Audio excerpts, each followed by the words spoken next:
This church was built when? 1771.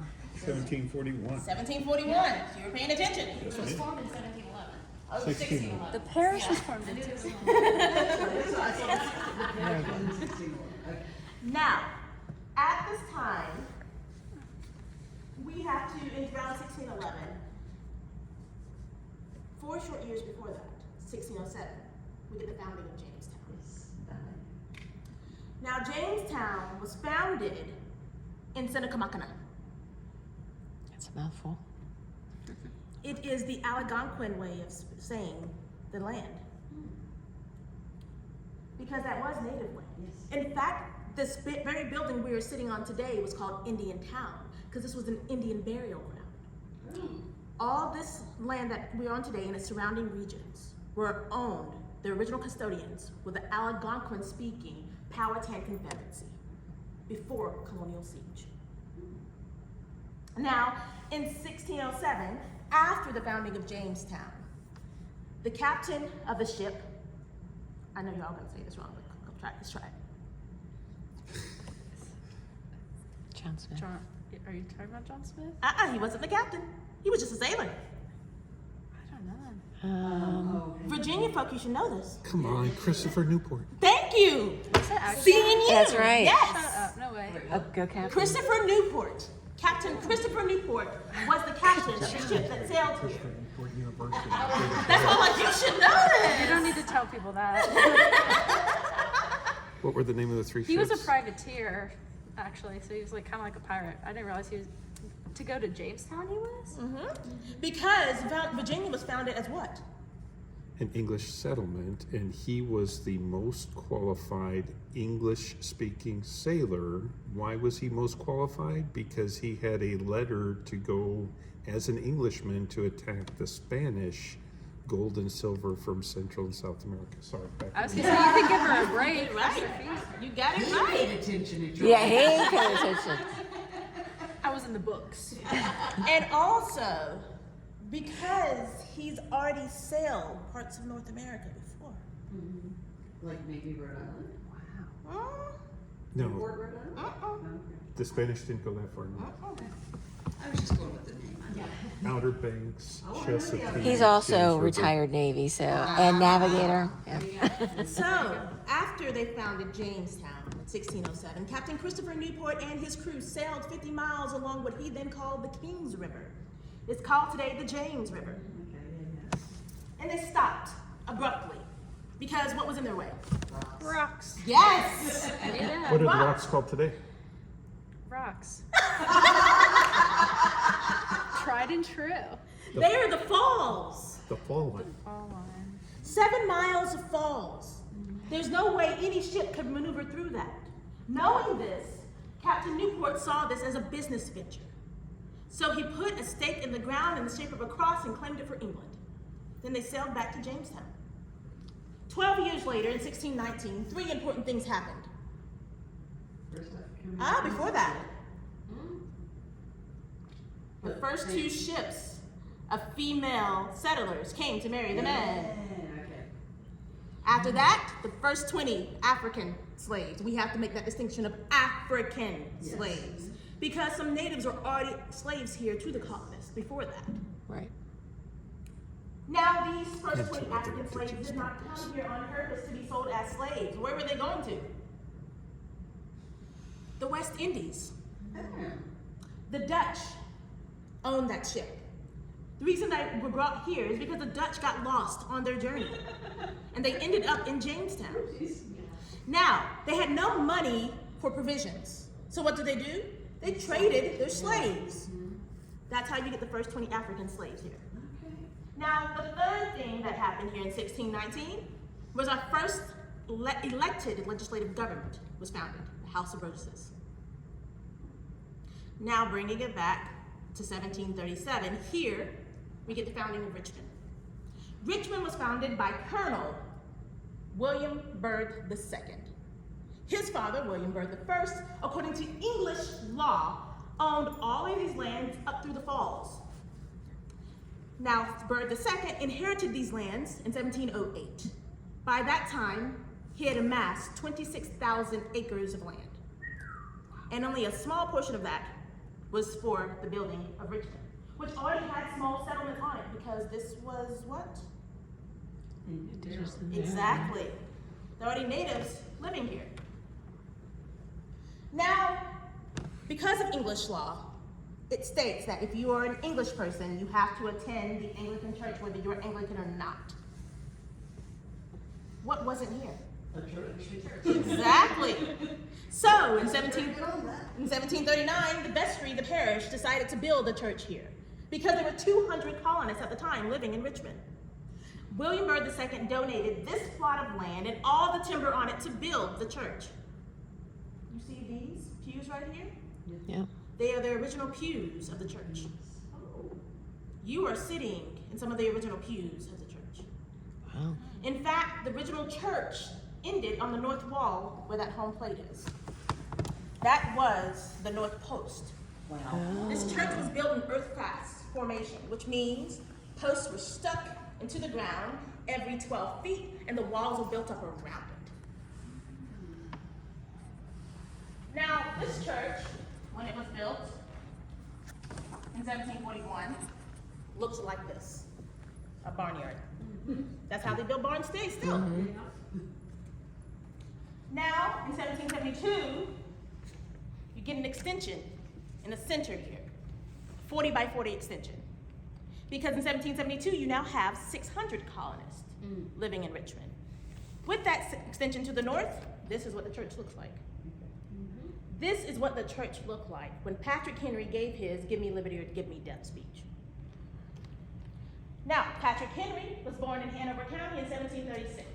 By the time he was 10, his father was his only tutor. By the time he was 18, he married his lover, Sarah Shelton. And according to Sarah's dowry, she was given 300 acres of land and 6 slaves. Now, there was an issue happening in Virginia at the time. Does anybody know what that is? Dad? French and Indian War. Nope. 1741? Besides the, what time, 1741? 1772. The drought Oh, that hit all of Virginia. Oh. What was the currency here, aside from coins? Right. Yeah. Tobacco. So all the tobacco farms were what? Going down. There was a drought. And Henry had a tobacco farm. Yeah. So because of this drought, his crop didn't grow. So he failed at that venture. He then went into business with his brother. Together, they became merchants. But because of the drought, Henry was too sympathetic to the colonists and gave too much away on credit. That venture failed. 2 years later, their house burned down. Oh, jeez. Now, once their house burned down, he, Sarah, and then their 2 children and their slaves moved to Hanover Tavern. Now, folks from Virginia, across from Hanover Tavern is what? Hanover Courthouse. We're not very good Virginians. Being an innkeeper, I know, you should know this. Henry, being an innkeeper, got to hear the lawyers that came over to sleep and eat at the tavern. They got to hear their cases. And as he heard this, he thought to himself, this is something I could do. However, there's an issue. He doesn't have Thomas Jefferson money. Yes. So he can't study at William and Mary. So how does he get his law license? He reads it. Exactly. He reads the law. He acquires books and reads the law. When he becomes proficient enough, he gets in front of none other than George Wythe, who grants him a law license. There you go. You're on it. So, with that, he comes back over to Hanover County. There, he and his wife Sarah moved to Scotchtown. Now, Scotchtown is Sarah's last home before she dies. So in Scotchtown, he becomes in Hanover County, he becomes a very prominent known lawyer and orator. In fact, he argued a case that involved the Parsons Clause. Dad, do you know what the Parsons Clause is? Good, you shouldn't, it's too complicated. Basically, what it stated was whether or not parishioners should be paid for their services. Henry argued for the parishioners. And in that argument, he came this close to calling the king a tyrant. The only thing that saved him from being hung or jailed was the fact that his father was the presiding judge. Well, that was smart. Now, after this case, 2 short years later, at the age of 28, Henry becomes elected to the House of Burgesses. He's elected as a representative of Louisa County, which is a county over, not in Hanover. Why? At the time, in order for any official to be taken off their seat, they would either have to commit treason or die. The person from Louisa died. Henry became that representative. A year later, the person from Hanover died. He became the Hanover representative. Now, on his 9th day in office, Henry goes over to Williamsburg, which is the capital of Virginia. While there, House is already in session. What are they arguing, Dad? 1765. 1765. They're arguing against what? Is that the Tax Act? Which tax act? Stamp. Yes. Stamp tax, yeah. Teamwork. I gotta get into what I know. You go, girl. Now, the Stamp Act is basically a tax enforced by Parliament on any paper goods, such as legal documents like wedding certificates, into something as simple as playing cards. Now, you might be asking, why is Parliament enacting this tax? Well, 2 short years prior, the Spanish Armada. Oh, No, no. no. French and Indian War had just ended, where England is victorious. France and their native allies go home packing. But in order to be victorious, in order to maintain what you had just won, what do you have to have? Money. You Money. need to have a standing army Exactly. and occupation force. You have to have that standing army in order to hold down the land. With so many military forces, So far from home. it's a lot of money. England goes into debt. In order to get themselves out of debt, they start taxing the colonists for the first time in nearly 150 years. So of course, the members of the House of Burgesses are not happy about this. Now, Henry, after hearing some of these arguments, waited until the more conservative members of the House walked out.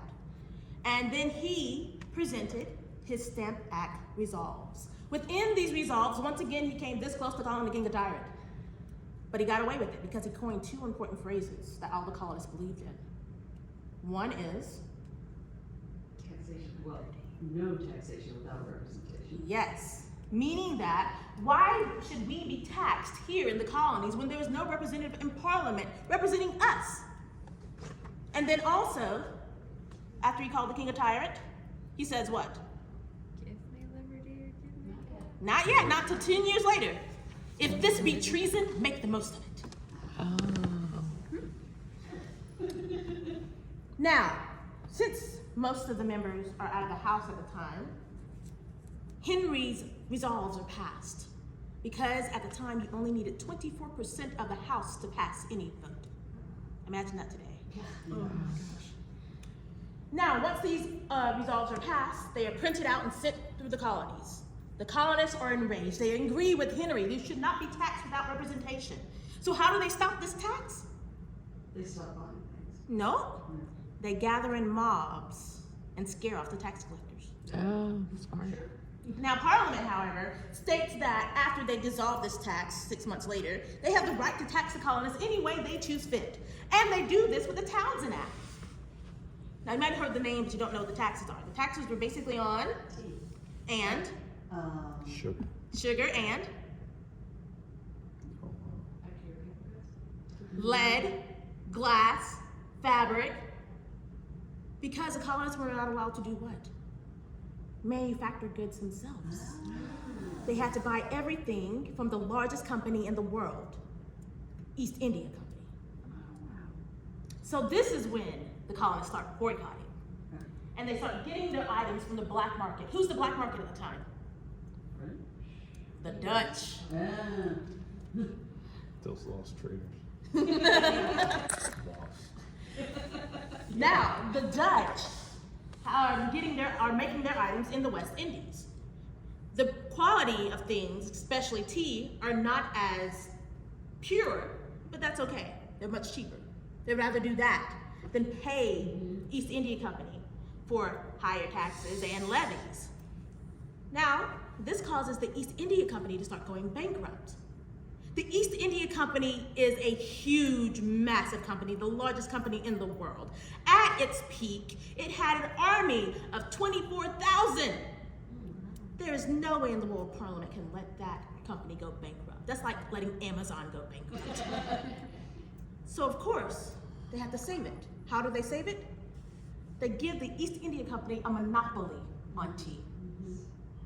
And with this monopoly, not only did they have sole possession of all tea rights, once that tea landed into the harbor of the colonists, it is now taxed. Of course, the colonists didn't like that.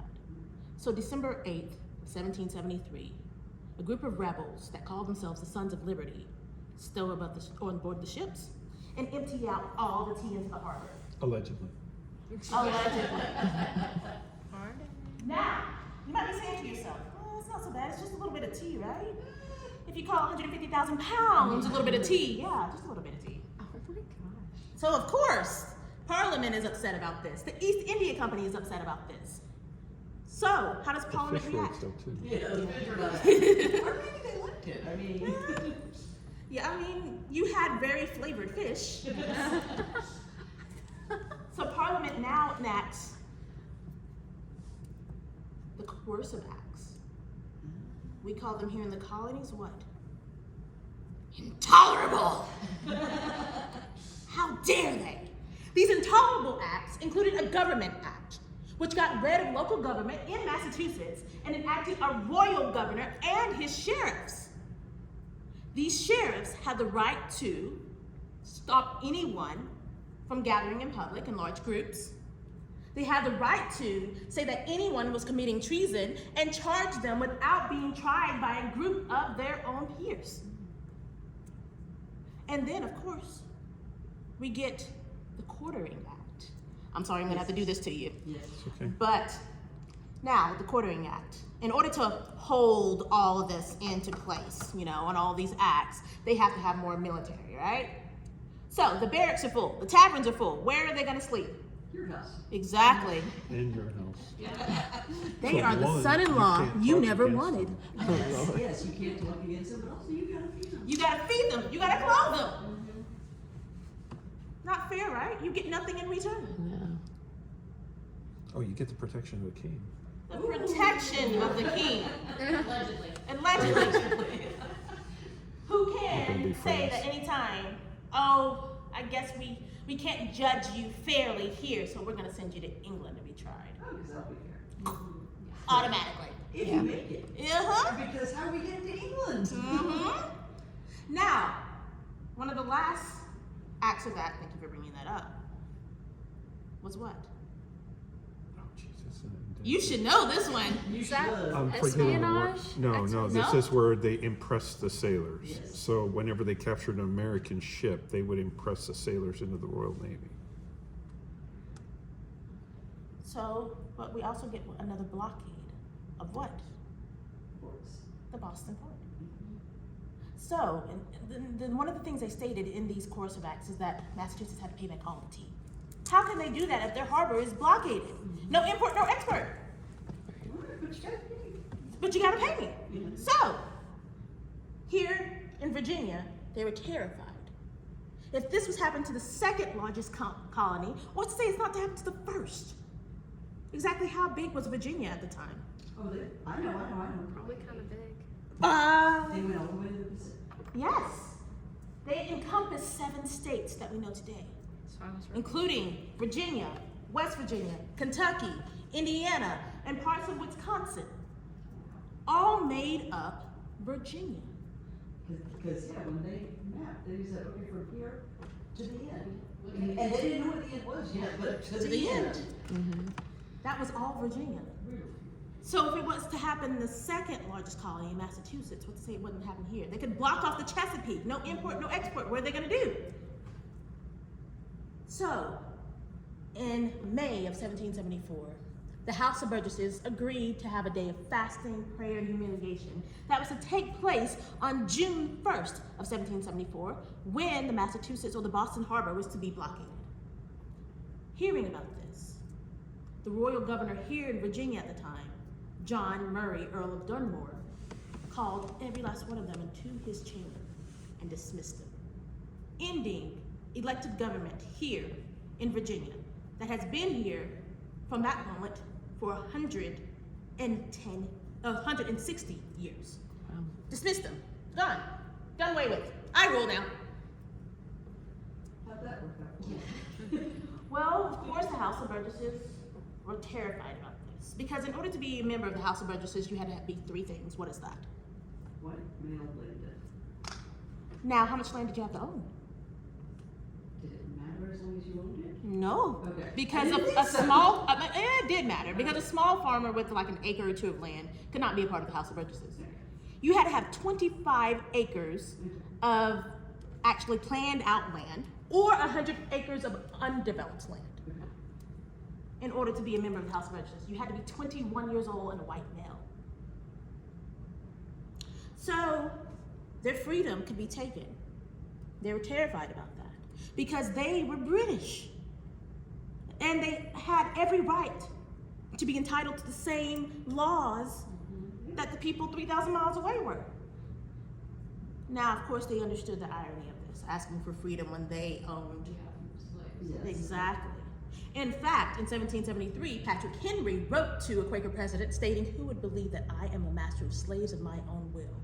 I cannot, I will not justify it." Yet we know that in his lifetime and afterwards in his will, he never freed any of his slaves. He lived with the contradiction.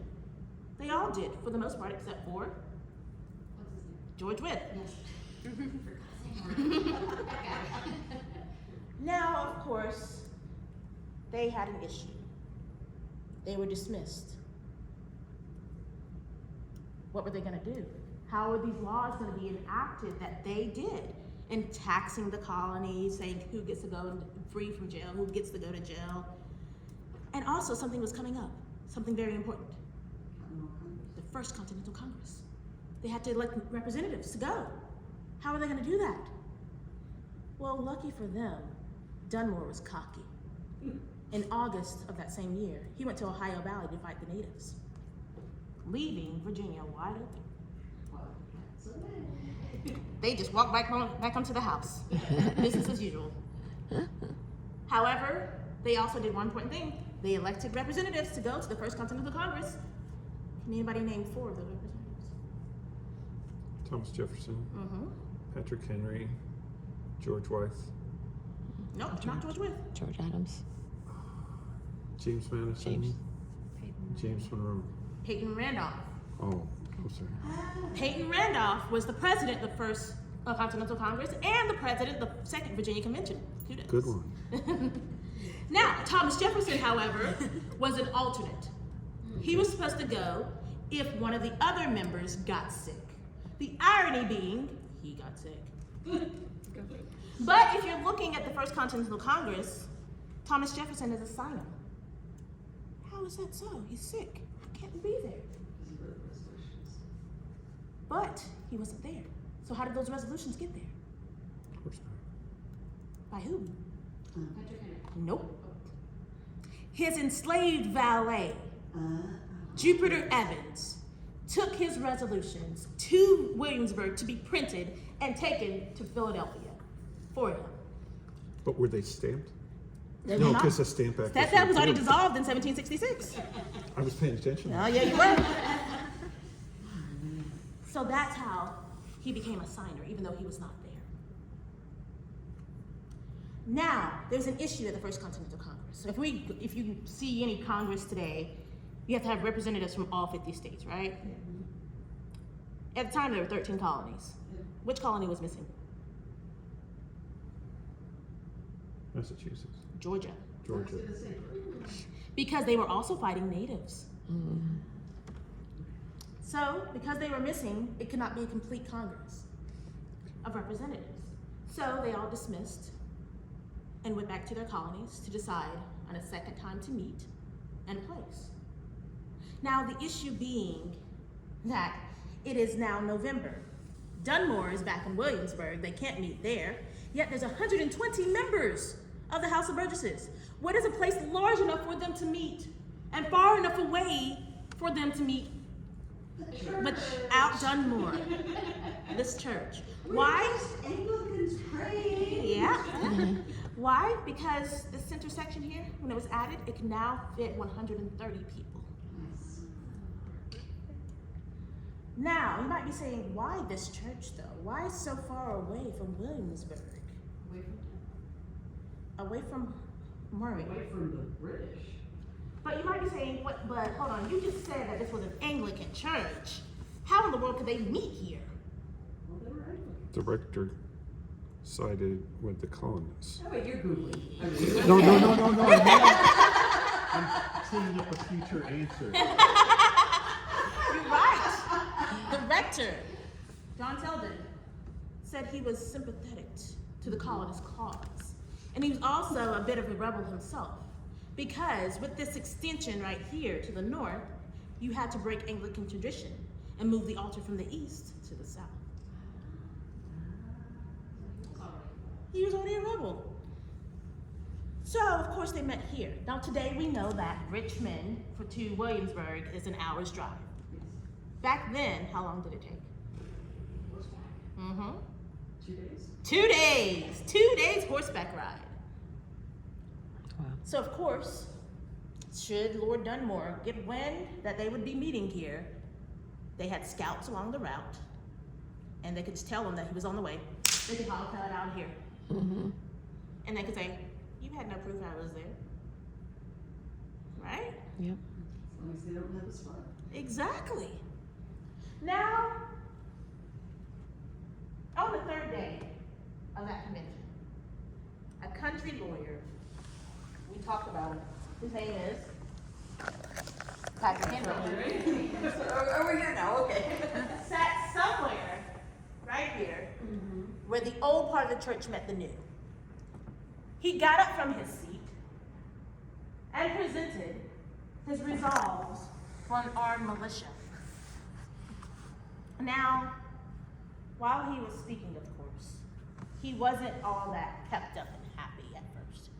Because 2 weeks prior to this, his wife Sarah died, leaving him with 6 children. So of course he's heartbroken and sorrow, but he knows he has to do this. Now, of course, when he's presenting for an armed militia, you might be saying, well, who are they fighting? The British against the British? That makes no sense. What did Patrick Henry call them? Americans. We are Americans. Why? Because they are taking away our right as British citizens. Therefore, we are Americans. Well, within this resolves, and calling for an armed militia, of course, you had some people that were naysayers to this, right? They were loyal to the crown. Here at the House of Burgesses, of course. Why? Safe. It's not just safety. Some of these men are gentry from the first families to come here. They got lots of money. They do all their trading with England. That would hurt their money. And also, what else is in England? If they're gentry, Their families. families are still in England. You could split them up. Of course they didn't want to arm themselves against the crown. Yeah. In fact, some of those men, such as Robert Carter Nicholas, who was sitting right behind you here, said, but the king is sympathetic of our cause. If given time, he will present our issues to Parliament. Patrick Henry's response to that is, I have but one lamp by which my feet are guided, and that is the lamp of experience. I know no way of judging the future than by the past. And judging by the past, I wish to know what there has been in the way of conduct in the British ministry for the last 10 years that would solace this gentleman and this house. Then we had the loyalists say, but we are weak, sir. Patrick Henry turns to the president, Peyton Randolph, and says, they tell us, sir, that we are weak. But then, when we will be stronger? Will it be next week or next year? Or will it be when we're completely disarmed and a guard stationed at every house? Referencing what's happening in Massachusetts. But we also did have Robert Carter Nichols and some of the other loyalists saying, but that's happening in Massachusetts, not here in Virginia. Patrick Henry discusses some of the things that are happening in Massachusetts and says that we are loyal to those people. They are our people. They're the cause. We're all fighting together. And then we have the loyalists try begging again for some reasoning. And they say, peace, peace, sir, peace. Patrick Henry's response is, the gentleman may cry peace, peace, but there is no peace. The war has already begun. The next wind that sweeps to the north will bring to our ears the clash of resounding arms. Our brethren are already in the field. Why stand we here so idle? What is it that the gentleman want? What is it that he wish? Is life so dear and peace so sweet as to be purchased at the price of chains and slavery? Forbid it, Almighty God! I know not what course others may take, but as for me, give me liberty or Give me death. oh, this side of the room, I didn't hear it. Let me try it again. I know not what course others may take, but as for me, give me liberty or Give me death! there's a hush among the crowd. And all of a sudden it erupts into aye, to arms, and treason! Peyton Randolph beats his walking stick on the ground, brings the house to order. And then he has every member to think on their vote.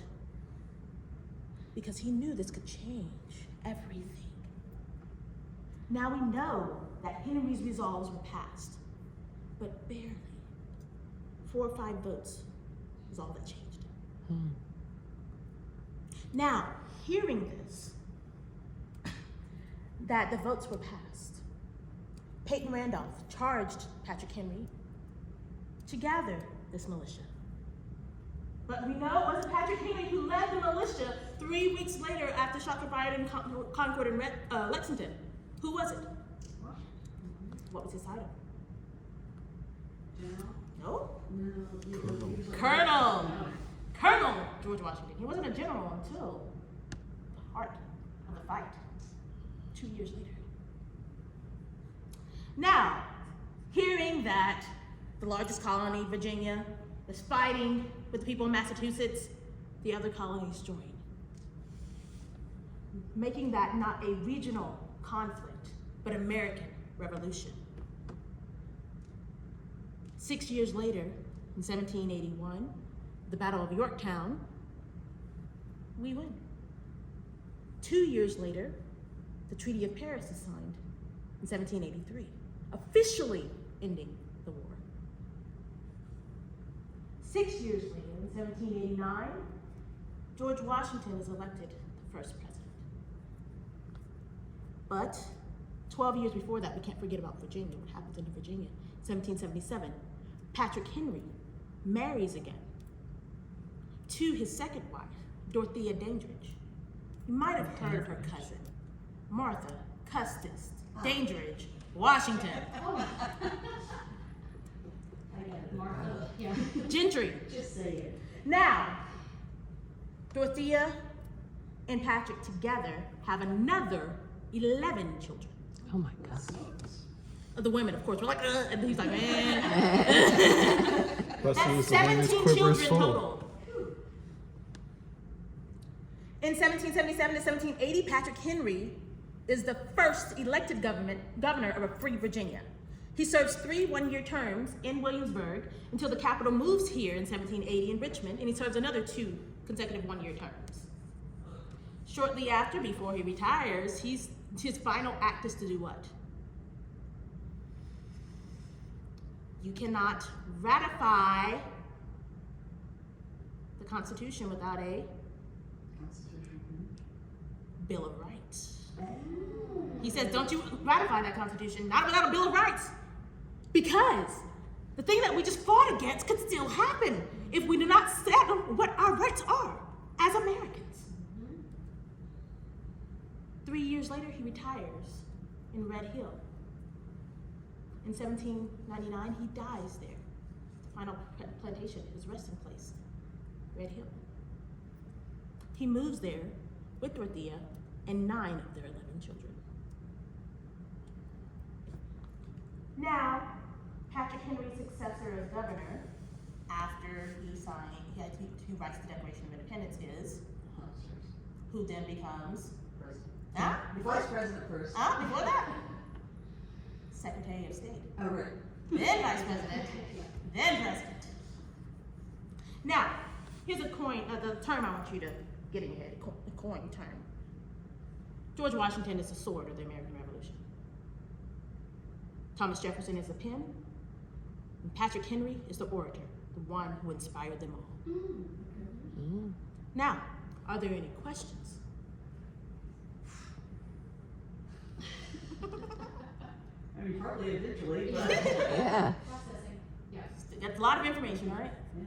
Well, on behalf of the St. John's Church Foundation, I'd like to thank you for coming today, because your being here today helps us not only preserve this history, but also this church, and bring this history to the children of Virginia as well. So thank you.